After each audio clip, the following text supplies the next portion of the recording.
Best पतपेढी निवडणुकीसाठी आता भाजप सज्ज झाल्याचं समजतंय।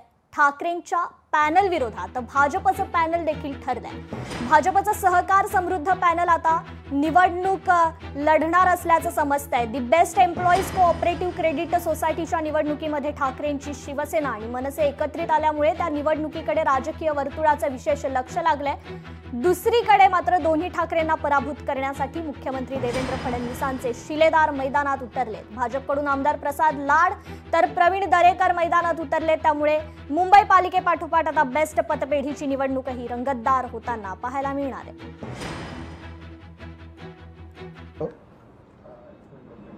बेस्ट एम्प्लॉईज क्रेडिट सोसायटीच्या निवडणुकीत दोन भाऊ एकत्र आले, ठाकरे ब्रँड एकत्र आला।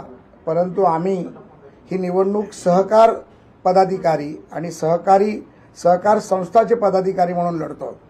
ठाकरे बंधू किंवा उद्धव ठाकरे यांनी सहकारामध्ये त्यांचं अस्तित्व शून्य।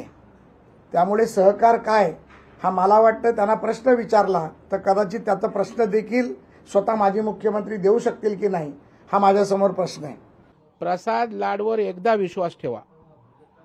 बीएसटी कामगारांच्या मनापेक्षा चांगल्या योजना मुंबई जिल्हा बँक आणि क्रेडिट सोसायटी अशी आम्ही संयुक्तपणे त्या ठिकाणी करू आणि सरकारला सोबत घेऊ।